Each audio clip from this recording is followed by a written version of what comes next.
Maybe you did it wrong.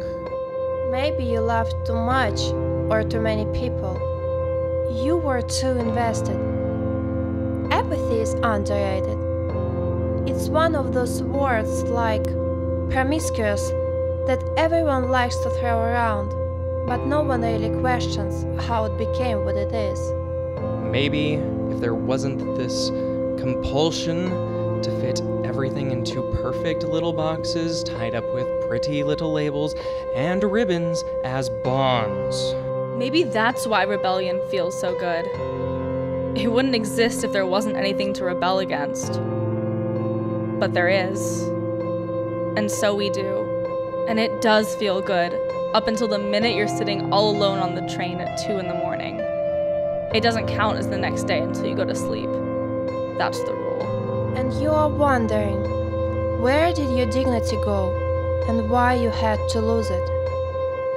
Is it back at that party along with the remains of your vodka that you chased with more vodka? And you are sitting there, wishing you were still losing your dignity, back at the party, back where it was socially acceptable.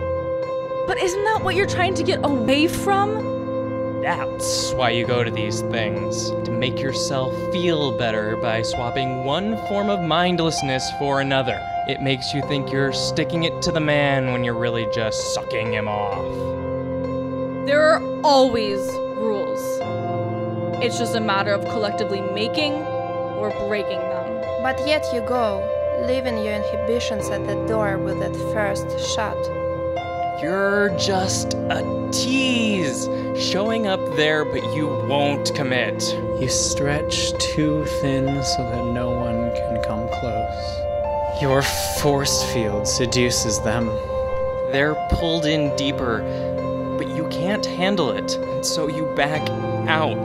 The equivalent of turning your head at the last minute, so they get a cheek when they were looking for lips. Alcohol is your shield and your kryptonite. What would happen if you let go?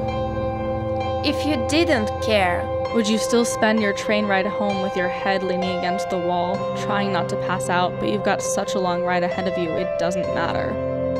Would you still feel alone when you wake up by yourself in a city that doesn't sleep? Would you sleep with strangers to fuck the pain away? You'd care too much about them, every one of them that fell into your bed, or you into theirs. Maybe you could learn to change, but you'd have to want it. Isn't that what they always say?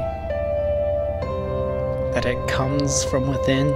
If you actually followed those rules, you'd be leading meetings at AA, when in reality, you can't even bring yourself to go to one. We're not alcoholics. We're drunks. Alcoholics go to meetings. Fuck that higher power shit. You're in control. Apathy and promiscuity. Repeat after me. I don't give a fuck! Say that 3 times fast. Who are you kidding? You will always be the one that cares too much about people, about reputations, about doing the right thing. So you will always go home by yourself at the end of the night. Maybe let someone walk you to the station, blow them a kiss from across the street, and then descend into the depths of the underground. Because you know what happens when you get involved! It hurts too much. For every boy with his motorcycle accident scar, and every girl with her heroin-tracked arms, there's you and your emotions. Easier to hide than track marks, but run just as deep. This is why you need to learn. You can't have a private self and a public self.